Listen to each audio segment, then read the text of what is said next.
In this week's In-Ear Insights, let's talk about the one piece of technology that is controlling reality. This is controlling everything that you see, you hear, you buy, what you talk about, even how to think. We are, of course, talking about the artificial intelligence technology known as recommendation engines. And you see these everywhere, from what to watch next on Netflix to what to buy on Amazon to what news is, or even what trends are important on networks like Facebook and Instagram. So, Katie, when you hear the term recommendation engine, do you have a sense of how common these are in everyday life? I do. And, it's interesting because I'm always thinking about, so a great example is like a music streaming service, like a Spotify. And I'm always thinking about how can I help train that recommendation engine so that I can get only exactly what I want. But the flip side of that is if you narrow the focus too much, it will stop having recommendations for you. I learned about recommendation engines and sort of the mechanics behind them many, many, many moons ago when I was working in academic research. And we were trying to develop, it was essentially a recommendation engine, but it was a different application other than, here's what to watch next. It was basically based on the answer you gave to a question. This was a substance abuse intake assessment. Based on the answer you gave to the question, you would get a different series of questions, almost kind of like a choose your own adventure, if you want to describe it that way. And it was based on the severity in which you were answering the question. So if you said, in the past 30 days, I took opiates and stimulants, well, that's, would be ranked high, and you would get more questions about that versus, I did not, and you would get questions that didn't continue to ask about that. And they weren't calling it a recommendation engine, but at its core, that's essentially what it was. Based on the data you fed, it would serve up the next thing that was appropriate. I love that you brought up Choose Your Own Adventures. A, because I used to love that book series when I was a kid, but B, fantastic. They are fantastic. B, it's really important because it's a perfect sort of encapsulation of how these things work. So if you're unfamiliar with recommendation engines, imagine a Choose Your Own Adventure book, right? And if you've never had one of these as a kid, you're missing out. Go to the library and check one out of the library. But it's a story that starts off, and then at the bottom of each page, it says, if you choose, to become a pirate, go to page 26. If you choose to become a chef, go to page 34. And it's a series of branching adventures. And there's, with each of these books, there's like 9 or 10 different endings, right? You become a pirate, on the high seas. You become a world famous chef. You become a clown, whatever. If we think about the choices that we make on a shopping site, on a website, on a social network, and we have an outcome that technology provider or that vendor wants, like, you become a pirate, they're then going to look at all the choices you made and every choice that everyone else made to get to that same outcome, and say, if we want to encourage this outcome, we're going to recommend some of these choices that people made along the way. We're going to not recommend choices that people made that didn't lead to that outcome. And of course, with things like, for example, Facebook, they're always going to try and do things that eventually end up in you clicking on more ads, right? Because that's what they do. With Amazon, they're going to try and sell you either, but just more things in general, but especially try and point you towards vendors who have paid Amazon extra to have their products featured. So they're going to try to encourage more of those sales. And that's how recommendation engines work. You're right. They don't have to use necessarily machine learning. Like, for example, if you look on the Trust Insights website, at the bottom of our blog post, you'll see you might also enjoy, and a few links. We do not use machine learning to power those in real time. We actually do that programmatically each month. So it's not in real time, but it is still a recommendation engine. Why this matters, the sort of the so what of it, is twofold. As a consumer, you have more choices than you're being presented. And as a marketer, we have to be very careful about how we're making recommendations to our customers so that we are directing them in the direction we want them to go, but at the same time, also, to your point, Katie, not limiting them so much that they lose interest in us.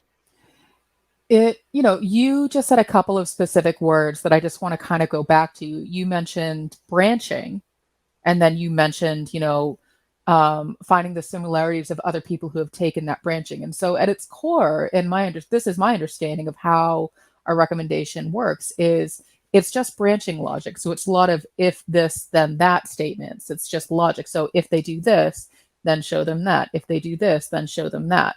And so they'll have, multiple variations of the different adventures someone can go down to lead them to a pirate or a rodeo clown or whatever the thing is.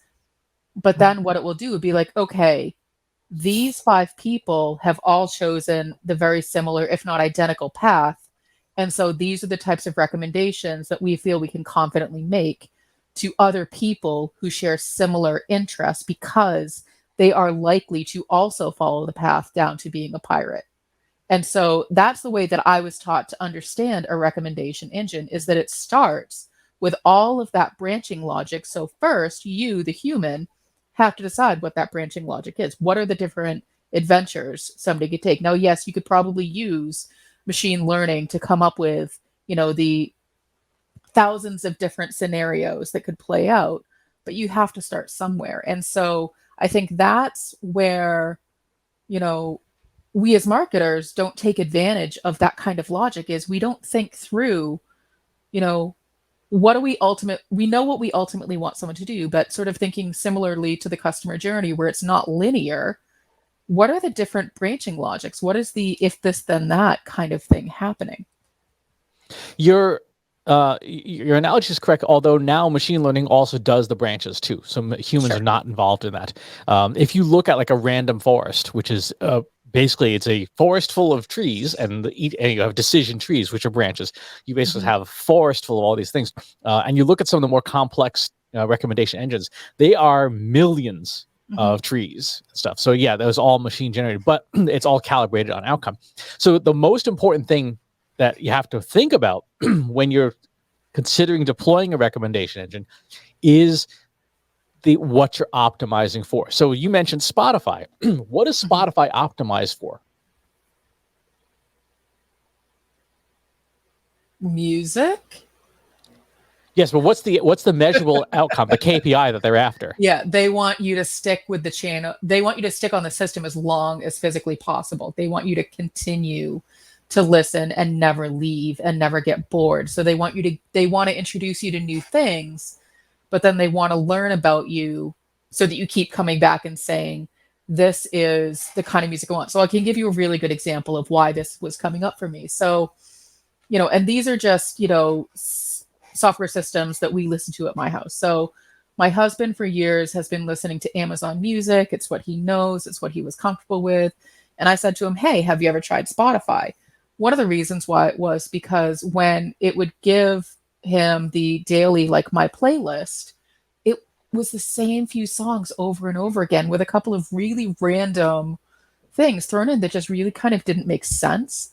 And no matter how hard he tried to, because you're supposed to like a song or dislike a song, and that's what's supposed to tell the recommendation engine, these are the types of things that I enjoy. He started listening to Spotify instead as a trial. He's like, oh, this is a whole different set of songs from what I'm getting over on Amazon Music. But very quickly, it turned into, but now I'm getting the same 5 songs over and over again. And so we're sort of back at the same place of being frustrated of like, well, what are we doing wrong to tell these algorithms what we want to hear? Is it too narrow? And now we're just getting the same 5 songs over and over again. And by the way, I don't want to listen to Sugar Ray, so please stop recommending it. No matter how many times I say I don't want to listen to it, have they given you like blood money to keep playing it for people? Because I don't want to listen to it. So you're absolutely right that listen time is one of the objectives. And one of the challenges that happens with recommendation engines, particularly if you're new to them, is that you pick a metric, right? And you optimize for it. And at first that sounds like, well, that isn't that literally what you just said? Well, there are unexpected consequences to that. What the most sophisticated use cases do what's called multi-objective optimization. For example, Facebook really optimizes for just keeping you on the service, right? Keeping you engaged. And engagement is their holy grail. And we contrast this with LinkedIn, where engagement is a metric, but so is lack of complaints, right? So is not flagging things as spam and stuff. And so LinkedIn uses a much more robust type of optimization called multi-objective optimization. As a result, the consequence of Facebook's almost singular focus on engagement is that its algorithm has learned, hey, it doesn't matter how truthful the information we're sharing is, as long as you stick around to consume it, right? So like the earth actually is flat. As long as you keep engaged with the service, it will promote material to you that is just factually wrong, but highly engaging. Whereas LinkedIn has fewer of those problems, again, because there's a lot more factors taken into account. And so as a marketer, the thing we have to be keeping in mind is, are we optimizing for the right objectives, right? If we see this happen a lot, even in just as simple things like building dashboards where somebody says, I only want to see the bottom of the funnel. Well, I mean, okay, but there's two other parts of the funnel that kind of need to happen as well. And then as consumers, we have to be very cognizant of the fact that what an algorithm is optimizing for may not be in our best interests. And in fact, with commercial stuff, like we know Amazon wants us to buy more, whether or not we can afford it, right? So there are issues there as well. So with these optimization algorithms, these recommendation engines, how should marketers be thinking about rolling one out if they want to bring this maybe to their website and say, I want to recommend content to customers? Where would you start, Katie, besides have a plan? I mean, having a plan is always a good place to start, but you need to know what goes into that plan. So the first question I would ask is, what problem are you solving by having a recommendation engine? And so if it's, showing people content that we think they'll care about, the next question I would have is, well, what does your audience care about? Do you know your audience? Have you talked to your audience? Have you done market research? Have you done a survey? Have you done any kind of social listening? Have you looked at the analytics on your website to see, these are the top 5 things that somebody might engage with. So therefore, these might be the natural clustering of topics, for example. So I would start with, like, what does my audience care about? Do I even know what that is? Or am I just grouping together content that I think is similar and that I think people should read? So am I taking them down the progression I want to take them down? Or are they allowed to choose their own adventure? Yep. I would also say having those numeric targets or outcomes be clearly defined and being, reliable data is important. If you are benchmarking off of, say, Google Analytics conversions, but your tag manager set up wrong, you could very well be optimizing for the wrong things because you don't know what's actually happening under the hood. The other thing that comes to mind is when you're looking at the data, one of the challenges that a lot of marketers have to overcome is trusting the recommendations, because again, with a lot of these more complex models, sometimes the inside of the model is opaque. Like, you don't know why the machine is recommending what it is. You just know that these are the recommendations. And you may see this and go, do I really want to be recommending that? Even though mathematically it is true. How do you talk somebody through that when the machine comes up with a recommendation? They're like, that doesn't seem to make sense. Well, it's sort of what we always go back to, is that the machines and AI can only take you so far, but there still needs to be human intervention. And so, in a situation like that, where let's say it's recommending that you increase your budget 10x, let's just say that's the recommendation based on what it thinks. What if you don't have that to do? Well, you as the human have to make a judgment. Say, well, number one, I don't have the kind of budget that it's recommending, so I have to do something different. But you as the human will understand context and nuance, and theoretically you should be understanding what your audience wants better than the machine, because there's limitations to what the machine can understand, and it's only the information that you have given it. So if you haven't given it every single piece of data that you have, then it's only going to give you, a partial answer, for lack of a better term. And so that's how I'd walk someone through it. It's a good starting place. It doesn't mean you necessarily have to do what it's recommending, but understanding why it's recommending. So in that example, let's say it's recommending, you spend 10x, it's likely trying to get you to reach a broader audience versus the very small niche audience you may have given the machine the capability of reaching with a smaller budget. And so you may say, that's okay. I don't need to reach a larger audience because these are the exact right people. And so it's understanding the context behind the recommendation.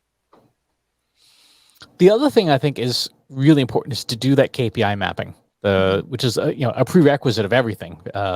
It's part of our process for exploratory data analysis, for doing machine learning, and for building more sophisticated models. And if in that KPI mapping, one of the things to think about is building a recommendation engine around those KPIs that you have control over. So like, you don't have a whole lot of control over what posts Facebook decides to show and not show to your followers, right? So building a recommendation engine of content, that you're going to feature on your Facebook posts might not be the best choice, because you're trying to optimize for an algorithm that's out of your control, as opposed to optimizing for, say, time on page or time on site, right? Or session duration in Google Analytics.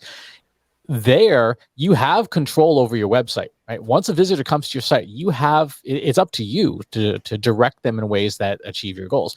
So in that case, clearly, certainly something like a goal completion, like filling out a form, would be something you want to optimize for, but you'd want to do that KPI mapping to see what other metrics correlate to those goal completions. And then you can say, okay, machine, build me a list of recommended blog posts to show to somebody that will nudge them towards one of those objectives. So let me ask you this question. Since we're talking about, essentially, a recommendation engine is an algorithm that shows you what it thinks you should be seeing and doing.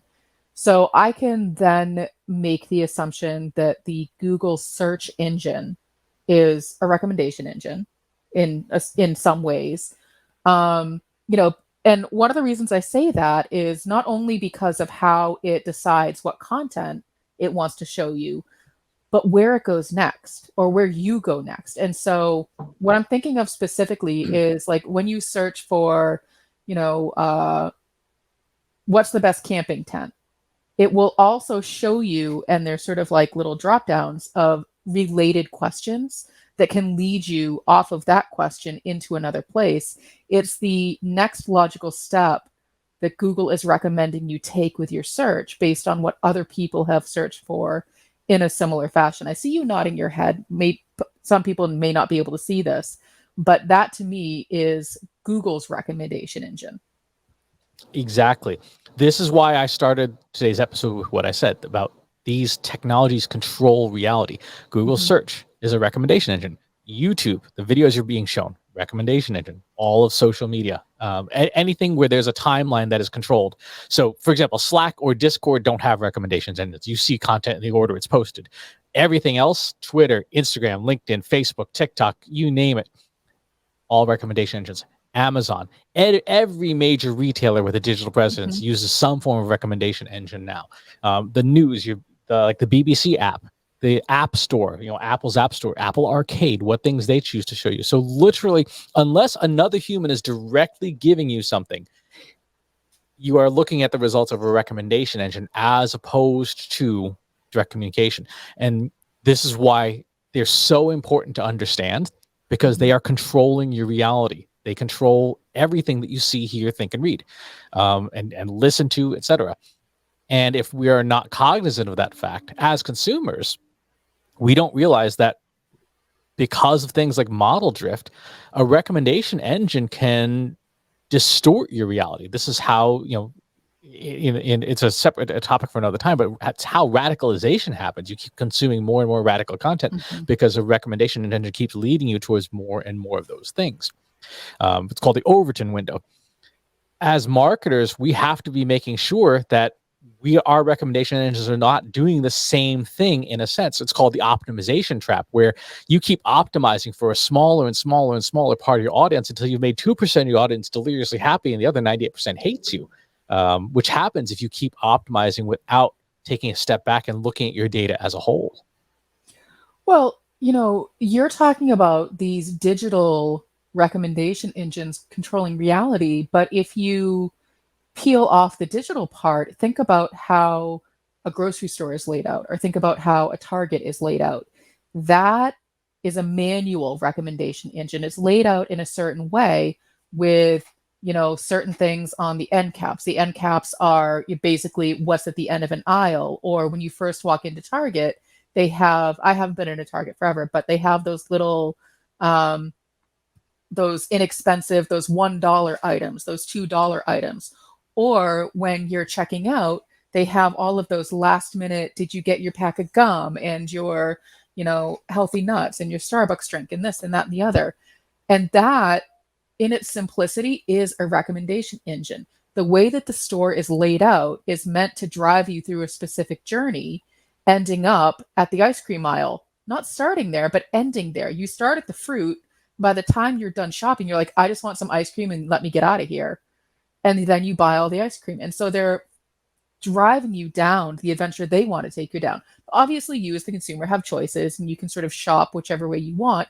But naturally, humans are creatures of habit. So we'll start in the same place and zigzag up and down the aisles the way that they want us to, finding all of the different things that they want us to find and shopping the way that they want us to shop. So this is going to fry your head a bit. Walmart in particular does this. It's called digital twinning. What they do is they have sensors on all the different shelves that have the known products, and then an AI recommendation engine analyzes store data and says, okay, now rearrange the products like this to increase. So even in a manually stocked example, behind the scenes, there is that AI technology doing those optimizations. And it's so good now. For example, Spotify's app collects location data and works with major retailers. Spotify can tell Home Depot what aisle you're in and for how long and where in that aisle you are. It can geolocate down to about a 1 meter radius. So even if Home Depot didn't have sensors on its shelves, Spotify's data provided to Home Depot can say, okay, these are the sections of the store where their heat maps optimize this section of the store. And so even in those cases, you're having these algorithms, again, controlling, in this case, like you said, physical reality. Well, and how many of us have been sort of driving through a different part of the state, and suddenly the types of commercials that you're getting have changed based on where you are, because it knows your location, because you've said, hey, this is where I am. Whether or not you've actually realized that that's what you're saying, it's taking your data. It's saying, okay, this person is in this zip code. Now let's show them all the ads that have, decided to use that zip code as part of their targeting. And so suddenly you're getting ads for places you've never heard of. And you're like, oh, but there it is right next to me. That's so weird. How does it know? And therein lies the machines are always listening, but literally they are, whether you realize it or not. And that's how these recommendation engines are powered. Exactly. So as a marketer, if you are still doing manual campaigns and you're not taking advantage of some of the AI level placement and targeting in the various systems you're working with, or if you're working with an agency that is not using these more enhanced features, you probably need to be looking at reevaluating your agency and reevaluating the platforms that you're on and seeing, is there more we could take advantage of to get more effective performance out of the ad dollars we spend, especially if you have decent sized ad budget. You're talking 5 figures a month or more in ad budget. You're now at a point where you'll be generating enough data that a machine learning algorithm can successfully optimize against it. If you're running like $5 a day, it's going to be a real long time before a machine learning algorithm has enough data to say, okay, we can tune this just for your customers to maximize performance. They will eventually, but it could be a while. If you're spending 10 grand a day, something like a Google Ads can dial in a couple of days pretty quickly what's going to make your audience tick. Well, and even think about it from the perspective of the consumer. I mean, we are so inundated, both online and offline, with look at this, look at this, look at this, and all the different shiny objects that if you as a marketer are not taking advantage of the technology available to meet someone where they are right at the exact moment that they want the thing, then you're going to miss your opportunity. And it could be a matter of a split second that you have to let somebody know that your thing is what they need right then and there, because they'll have already moved on to 10 other things that are vying for their attention in that same amount of time. And so using AI in an ethical and non-creepy way to target people is definitely going to be your competitive advantage as a marketer. Emphasis on the ethical and non-creepy. Well, especially if you are focusing on behaviors rather than demographics, because that is how you get to predictive recommendation engines, where you are pretty certain the next choice a consumer is going to make. One of the classic examples of next best choice is somebody putting a rack full of chocolate bars in the feminine hygiene products aisle, right? Okay, knowing human behavior, knowing what's next can predict that. Know it if you have a recommendation engine and you're focused on when people search for dinner ideas, right? And you know the hour of day that that search occurs the most, you can send out an email with recommending all of these different dinner options to somebody 30 minutes before they think about it, going, oh, yeah, I'll buy that instead of cooking dinner tonight. I don't feel like cooking dinner tonight. If you know the model of car that somebody has and the average lifetime that's going to fail, you can, and the next likely model they're going to purchase, again, you can send them that promotion 3 days before that vehicle is likely to fail and present them with some new options. So recommendation engines don't exist in a vacuum. If you are a clever marketer, you can tie it into predictive analytics, into the customer journey, and make that recommendation engine almost seem, it can be a little bit creepy, but it seems like magic. Like you were there the moment I was just thinking about that thing. How did you know that I really wanted to buy, this bottle of vodka? Based on location, where you previously were, and who you had to see. No, it's absolutely true, and it's using the data in a smart way. So it's not so that you're inundating people with your stuff all the time. It's so that you are very strategically finding your customers who have problems that you solve, and that you can meet them where they are so that they're finding you when they need you. Chris, I think it was not too long ago that you were reading something on LinkedIn about people being in the right headspace to buy something, so that like 98% of the time it's all just noise, and it's I'm probably misquoting, but it's something along those lines, and it's only that 2% of the time that they're actually in the right headspace to buy something. Exactly right. That's exactly right. Sort of like a lighthouse beam roving across the landscape, and for a split second you're in the spotlight, and if you aren't able to present to the customer and offer that they want at that moment, then the lighthouse beam moves on and you're back in the dark. So how does someone get started? Like, what is a great place to look for some of this AI data? Like, do people have it built into their Google Analytics or built into other systems that they can start to look at? So this is a really challenging thing, and for a lot of marketers, they're probably going to have to work with some kind of vendor to implement a system that's based on their business, right? So the restaurant industry has systems for it, retail has systems for it, but the first place to start really is with that. It's the first P of the 5 Ps. What is it you're trying to do? Why are we doing this thing? And then you move on to all the other stuff. That said, once you're clear on your purpose, it is a good idea to see what data is available to do recommendations on, because if you don't have a lot of information, or you have very thin information, you may not have a lot of luck. For example, if you sell Gulfstream airplanes, there's not a huge number of buyers of those things. And so you're not going to have something that can build a robust model that says, okay, we target these people. Like, no, you know who your customers are because there's like 10 of them. Right? There's not many people can buy these things. If you sell chewing gum, totally different story, unless you sell like really expensive chewing gum. One question I have for you, Katie, that is an ethical question. Oh boy. What are the moral and ethical obligations of people who operate recommendation engines? For example, suppose you are a fast food chain and you are optimizing to maximize purchases, but you also know that maximizing purchases will inevitably kill some of your audience because someone who eats McDonald's or Burger King or Wendy's or whatever 3 meals a day every day all year long probably is not going to be in very good health at the end of the year. But if your AI is so good that you are creating this demand, essentially, what moral and ethical obligations do you have as a marketer to not kill your audience?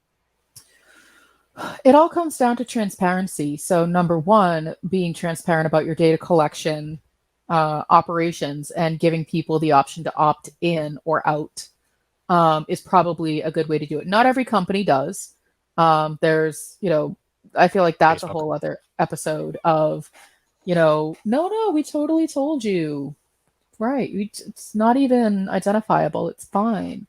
So it's being transparent about the data that you are collecting so that people have the option to say, yes, you can collect this, or no, you can't collect this.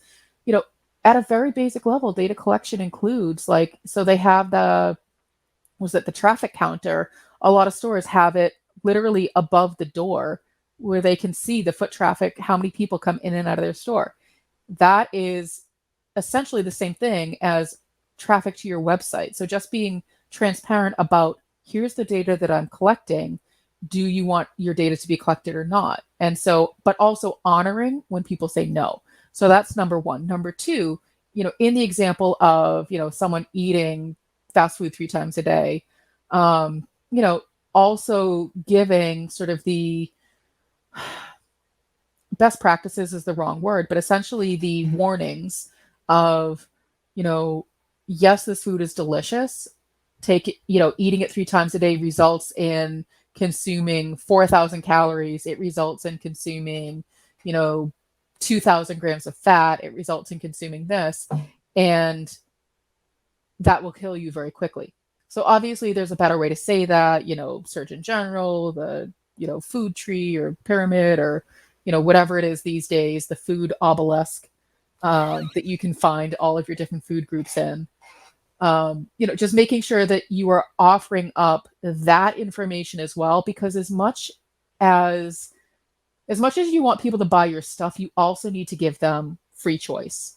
And so just continuing to drive them down the path that you want them takes away someone's choice of, this isn't actually what I want. And so you may end up with dissatisfied customers, which is not something you want to optimize for. So being aware of what your audience actually needs and what's really best for them versus what's best for you. And the third thing I add to that excellent list is what's called stochastic recommendation, which is just a nice way of saying randomness, right? Mm-hmm. A certain percentage of your recommendations should have some randomness built in. So, if you're sending out promotions for your fast food place, every now and again, recommend a salad, just to see what happens. The person may not take you up on that recommendation, but you might discover unknown demand hidden within things. And the other thing is that it does provide you some cover for recommendations. We are all now quite familiar with the recommendation engine example of a teenager whose pregnancy was discovered by the recommendations in a Target flyer. And, so Target had to start randomizing things like, oh yeah, here's a lawnmower promotion because, but that's a great way to cover up a big oopsie. But it proves the power of the tools. So, but I think you're absolutely right. The things you're optimizing for, one of them, and you'll want to talk to your ESG components in your company, right? Your legal counsel, if you have a social good team, a DE&I team, about what are the long-term impacts of your products and services, and should that be part of your recommendation engine? Mm-hmm. I mean, so